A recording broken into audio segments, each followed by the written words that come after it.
it's Stephanie and welcome to my channel Edible Thoughts Makes. This channel is where I share with you my works in progress, finished projects, funny things the kids say, things I'm cooking up, books I'm reading, and my hope is that as you watch this episode and the previous episode that you find some inspiration along the way.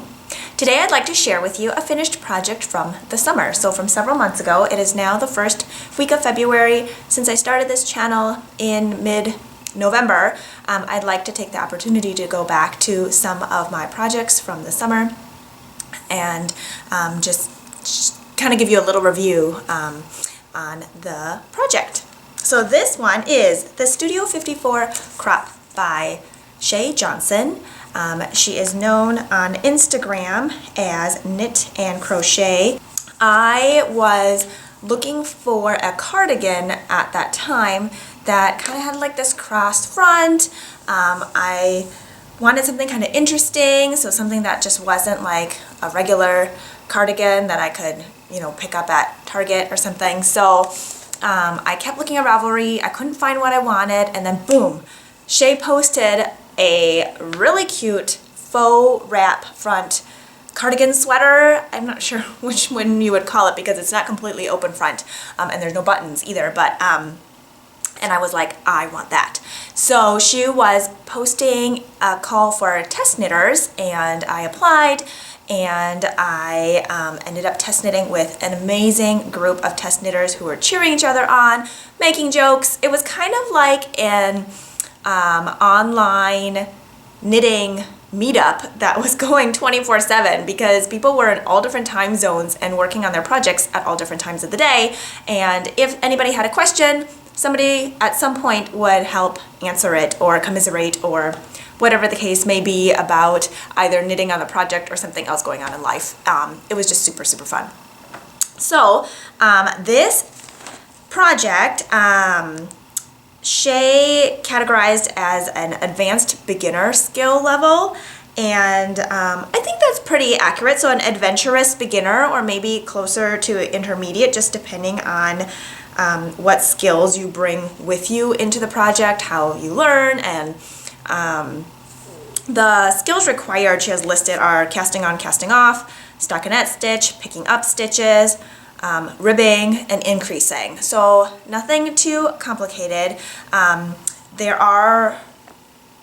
don't think there were new techniques that I learned, but definitely a new construction. I had not made anything that was in this kind of construction before so the bottom is joined here. Let me see if I can bring it down to show you. So here, if you can see it, it's joined on the bottom hem. I'm also trying to sidestep Legos on the floor, so hopefully I don't break anything. Otherwise I will be in big trouble later. Okay, so let's see here. It is knit in DK weight yarn, which is my favorite weight of yarn for knitting sweaters. I feel like it knits up much more quickly than fingering weight, but it still has some nice drape that you might miss out on if you are knitting in, say, like bulkier weight yarns.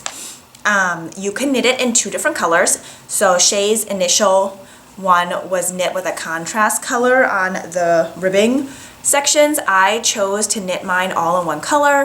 One, because I had the sweater quantity of yarn that I wanted to use and not break it up so that I would have like one skein left over. And I just kind of wanted it all in one color. Initially I did think about doing contrast color, but I couldn't think of what color I wanted that would go really well with this tonal mauve. So I just decided since I had enough, I would just go ahead and do it all in one color. Here is the yarn that I used, this beautiful tonal mauve. I feel like it airs on the cool side of a mauve. It is by the Earl Grey Fiber Company in their Oolong DK base. It's 100% not Southwest Merino, Superwash Merino. And it comes in 231 yards and 100 grams. It is using 4.5 and 4 millimeter size needles. That's the equivalent of US size 7 and size 6. Her pattern is so well written. It gives you 9 different sizes. So the smallest size is a 31.2 inch or 79.2 centimeter bust or waist. So that is a way you can also, the bust or waist part is a way you can decide how you want it to fit. Like, do you want more negative ease? Do you want more positive ease? I knit the smallest size, and that is the equivalent of my bust circumference, which is not the same as my waist circumference. And so because it's also open in the front, it ends up fitting looser. If you check out the hashtag Studio54Crop, you will see a bunch of amazing finished projects, and you will see that they fit a wide range of people in different sizes, and they come in so many different colors of sweaters, and it's really fun to see. Now it goes up to size 9, which ends up being a 62.2 inch or 158 centimeter bust waist, and she has it recommended positive ease of 0 to 2 inches. Again, you can decide if you want positive or negative ease, just pick the size that works best for you. And just note that because the front is open, that'll affect how the fit is if you do positive or negative ease. It is knit flat until you get to the bottom joining where you knit that ribbing part in the round. Let's see here. What I really appreciate about Shay's patterns, I've only knit, I think, this one in the As If tee so far, but she really goes into detail explaining the construction of the garment, and she has schematics, and she has row increase tables. So typically when I am knitting up a garment, I will write out my increases like in a chart on the side or something, just as a check as I go. I don't want to get to round like 12 and then realize I'm 4 stitches short or 8 stitches too many or something, because then I don't know how far back to rip back to, because I don't know where I messed up. But she provides these row increase tables. I'll just show it real quick. And then you can kind of check off as you go. And so you know how many you should have in your setup round, how many you should have like as you go, and then for your front panels, for your sleeve, for your back panel, it is broken down so well that it makes it so much more enjoyable to knit up this project, because you know where you are as you go. She gives you some options for the sleeves. There's a balloon sleeve, there is a short sleeve, and a bell sleeve option. When I knit mine, I did the 3/4 length sleeve, so those are the pictures that I ended up taking when I finished the project. I started in August, I finished in September. It took about, I think, 3 weeks to knit it up. So that one had the 3/4 length sleeve. You can kind of tell, so it had ended here before. And then more recently, I decided I wanted the sleeve longer because my cast off was a little bit on the tight side. Like, it was okay, but it would have been more comfortable if it wasn't like that. So then I undid my bind off. I placed it on double pointed needles, and then I knit a bunch more rounds until I got to the length at my wrist that I really like. And then since the bind off isn't up here where my arm is a little wider than my wrist, it doesn't end up being as tight.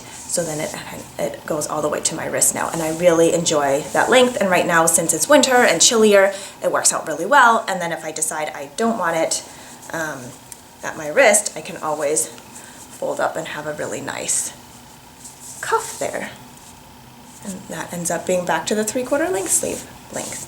So some special features of this, aside from the fact that it's just awesome and super fun to make and to wear, the ribbing on the shoulders give you so much wiggle room, I don't know, to like dance or something, but it's just really comfortable. So it doesn't pull at all as you move your arm around, and it's kind of got that squishy factor on your shoulder. I think this is a sweater you can easily dress up or dress down. You can wear it with jeans, you can wear it with a dress, a skirt. I have worn it with, I think mostly with dresses so far, like short sleeve dresses. I made the version that is just stated in the pattern, which is meant to be a little bit cropped. So it does, let me think, it goes a little bit past my hips actually. So I think some people's end up a bit shorter because it also depends on how much ease you have. So if you are have more negative ease, then you're going to stretch your sweater out more, which will shrink it up this way.